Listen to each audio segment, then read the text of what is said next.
Right, so good afternoon everybody. Welcome to the Scottish Owl Centre. If it's your first visit here, I'll give you a little bit of an introduction and explain why we think this is such a special place. What we have here is the largest collection of owls on view to the public anywhere in the world. We've got about 160 birds here altogether of 50 different types of owls. And some of them are really, really big, like the huge Siberian eagle owls, the largest type of owl in the world. All the way down to the tiny little common Scotch owls, one of the smallest owls in the world. Never gets any bigger than the size of a sparrow when it's fully grown. With all these different sizes and different colours, owls from different places in the world, so different countries and continents and climates around the world. Pretty much all the birds we have here have been born and bred in this country, or like this one, right here in the centre. So when people ask us how they cope with this wonderful Scottish weather, the answer is about as well as the rest of us really. Which means on Sundays if it's cold and wet and rainy, or windy or hailing or snowing, the owls might just want to stay indoors and keep cosy and dry. Just like me really. But on other days if it's warm and sunny, they might sit out and sunbathe or sit in the shade, so they're not that different from people sometimes. But they do have an advantage over people in that they're designed to live outdoors all year round, and we're not. But I hope you notice as you look around the centre today that most of the birds we have are in pairs. There are two of them in most of the aviaries. It's not so easy to see at this time of year as it is the nesting season, so some of our birds are hidden away, out of sight, in their nests, looking after eggs or babies. And this is the whole point. If our birds are in pairs and happy here, maybe they will breed. If they breed, it's kind of a backup plan against extinction. If the species were to disappear from the wild, at least we'd still have some on the planet, albeit in captivity. We could then try to breed a new generation of young birds to release into the wild again, providing there are any wild places left for them to go to. But not all of our birds are in pairs. Some of them are so rare in breeding programs, we might only have one of them here right now. So there's something of an owl dating agency going on, where we try and find a suitable partner living at a different centre or at a zoo, across the UK or across Europe. And the birds that we breed here, we can swap with the birds that we breed there to make up these pairs. Now, a few of our birds have a different job to do though. They're not part of breeding programs. A few of them were specially chosen when they were very young to be hand-reared by staff and trained to fly in demonstrations. So these are our owl ambassadors that give people a chance to see an owl in action. This one is quite noisy today, so we also get to hear an owl in action. And I suppose if we're really unlucky, we might also get to smell an owl in action. I'm hoping not in this display. But many people never get to encounter real live owls. They are very secretive and mysterious creatures, and many people are brought up to believe particular things about owls. The most common one being that owls only come out at night time, when of course all good people are in bed. Now this isn't particularly true, either about the owls or the people. Owls have adapted to live in all sorts of places around the world. Every different habitat on the planet, there are owls. There is only one part of the world that has no owls at all, and that's the Antarctic. But to be honest, there isn't much else there, so you can't really blame them. But on the other end of the world, up in the very far north, in the Arctic, there are snowy owls. Now, you all know snowy owls live in the Arctic, but if you think about it, if that far in the north, it doesn't go dark for 6 months of the year, so owls did only come out at night time. The poor snowy owls have to wait half a year for dinner. That's not going to work, is it? So some owls must be able to hunt in daylight. And there is a code that we use, that you can use on your visit here today, to look at the owls and figure out for yourselves when that bird would be out hunting for its food. Because there's 3 different eye colours, and it matches up with the time they would be out. Nobody knows why, and it doesn't always work, but most of the time it works. So if the owl has got dark coloured eyes, they hunt when it's dark. If the owl has got yellow coloured eyes, yellow like the sun, they can hunt in the day. If the owl has got orange coloured eyes, like this one, it's like the colour of the sky on a nice sunrise or sunset. So that bird would hunt at dawn and dusk. And that means they're not all out at night, they're not all out at the same time. Can you imagine if all 274 species of owl in the world only came out at night, looking for the same mouse to eat? There wouldn't be enough to go around, there'd be a big punch-up. And we wouldn't have 274 species of owl, we'd only have one. big, fat, happy Siberian eagle owl that have just eaten 273 other types of owl. So all these different places, all these different sizes, hunting at different times for different things. Now this owl that's flying for us, starting off the show, is a long-eared owl. And they are called that because it looks like they have two big pointy things sticking up on the top of their head. People think are their ears. But as you can see, as Sindar flies up and down, they're not always sticking up. When she flies, she moves them so they're flat on their head, and that makes her a little bit more streamlined in flight. It gives her go faster stripes. But they're nothing to do with her ears at all. If you think about it, snowy owls don't have those things. Does that mean that snowy owls don't have ears? Of course they've all got ears. And all their ears are in the same place as ours, on the side of the head behind the eyes. So the things that stick up on the top of Sindar's head, well, they're above her eyes, and they move up and down depending on what mood she's in. So they're not ears at all, they're eyebrows. But I suppose calling it the long eyebrow owl would sound silly. So long-eared owl it is. Her ears are actually quite long, but you can't see them because they're underneath her feathers. They are very good at hearing tiny little noises, because these owls like to eat mice and voles. They will fly over open clearings in woodlands, and they'll be listening for any animal running around in the tall grass and the heather and the bracken between those trees. So that's what they'll be doing. They'll be listening. They also will look for their prey as well, because they're out at sunrise and sunset. It's a bit more daylight to see what's going on. So eyes and ears are the main sensors for the owl to find its prey. Now this is a British owl.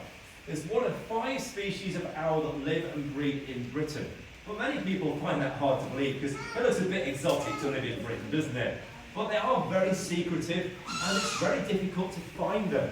So many people would never go through their lives and see any of these birds. You have to be in the right place at the right time and know what you're looking for or what you're listening for. The long-eared owl is the rarest of the British owls. They're very difficult to count though, because the colour and the pattern on their feathers gives them perfect camouflage if they're sitting in a tree. Sindar looks like a piece of wood, so that's how they hide from their enemies. Other predators like birds of prey, like sparrowhawk females and goshawks, they would love to eat long-eared owls. Even a tawny owl would eat long-eared owls. So camouflage is very important to hide from their enemies. It's also important to hide from their prey because, let's face it, mice don't want to get eaten either. So being able to hide is very important. But it does mean that it makes it hard for people to know where the owls live. So that brings me to a very good question. How do we know if something is rare? How do we know if something is common? Which things need our help? Someone has to go out and count these things. And owls are not easy to count. So we've been working with an organisation called the Hawk and Owl Trust, and they've been doing surveys across the British countryside counting long-eared owls. And I'm sorry to say that they've been finding a lot of the places that long-eared owls used to live are now empty. So they're disappearing from the British countryside. We don't really know why. There are some thoughts and some worries that maybe it's because their habitat isn't there. Maybe people are cutting too many trees down and not replacing them. They like there to be open spaces between and around woodlands, but maybe there aren't those either. So maybe we're taking their homes away. Maybe they can't find enough food if people put down rat poisons to get rid of rodents, even around farms. That will affect the wider area, and then that takes away their food supply. There is some thought that climate change is also affecting the British population of long-eared owls, because we know that they do migrations. They go on holidays for the winter. They don't tend to go far, but the long-eared owls that breed around here in Scotland will travel to southern England for the winter because it's a bit milder weather, a bit warmer there. But the ones from southern England are supposed to go to the south of France, which doesn't sound like a bad idea if you ask me. But the ones from Scandinavia usually come to Scotland because it's a bit warmer here than it is there. Hard to believe sometimes. But with climate change, with global warming, it means that the winters in Scandinavia are not as bitterly cold as they used to be. So a lot of the wintering birds that used to come to Britain don't need to come here anymore. So the wintering thrushes like fieldfare and redwings, they're not coming in as the numbers that they used to come in. Buick swans don't need to come here from Russia and Scandinavia anymore. They can stay there and still find food. And it's thought that long-eared owls are now not coming over either. When they do these little migrations, they go on holiday, some of them decide that they quite like these places that they're staying in over winter and stay there for good. It's a bit like people going to Spain and retiring there and not coming back. They quite like the sunshine. Don't blame them. But it means that if they're not coming here from Scandinavia and staying, they're not adding their genes to the local gene pool. So the population is not going to do very well. So we're hoping to stop them from disappearing by doing a release scheme. So working with the Hawk and Owl Trust, they found the places that they could live. We've been working on breeding them in captivity in large enough numbers to release. And our long-eared owls must quite like it here, because our female has now produced 52 owlets in 8 years. She's been doing so well, she's actually on to her third husband after wearing the first 2 out. But she might actually have more, because we're due to go and check the nest again. I think she has a second clutch, so that will put the total over 52. And a few weeks ago, we rescued another pair of long-eared owls from another place that they weren't doing very well. But they kind of like it here too, because after 2 weeks of living here, they're on eggs as well. So we're producing quite a lot of long-eared owls. And now we're going to start to do a pilot release scheme. So maybe as soon as this year or next year, we'll start to release them into Britain in the wild. But the first thing we'll need to go out with satellite tags on. And this is where we need your help. Because these satellite tags cost money. I'm told that each one costs £1,500. So if we want to release one bird, it's going to cost £1,500. If we want to release 10 birds, it's going to cost a bit more. But this is where people can help us out by donating to this project. If you want us to do releases in the UK, we need people to help us. So if you'd like to donate, even small amounts, all add up to the larger amount. There is a leaflet by the door over there. There's some at reception too. If you'd like to know more about the project, there is a link on there to the website that the Hawk and Owl Trust have put together, and that would help us out. But I hope you agree that Cinder, she's a fantastic looking bird. The funny noises that she's making are her food call. And this is how the Hawk and Owl Trust are surveying for them. Instead of listening for their parents, which are very quiet, young creatures of any species make a lot of noise when they're hungry, don't they? Parents, you'll understand what I'm saying. So this noise is her food call. It says in the book that they describe it kind of like a squeaky gate. It sounds more to me like that's my dog's squeaky toy. But either way, she's hungry, and I'm going to give her a bigger piece of food for doing so well as an ambassador for our long-eared owl project. Maybe she can't see me so well there. So Cinder, she's like this. You know, what like this? There we go. So I get all this, and she's still hungry. I'm going to take her back to Ravery and give her a main course. She's very impatient. I better hurry up. So I shall hurry back again with the next owl.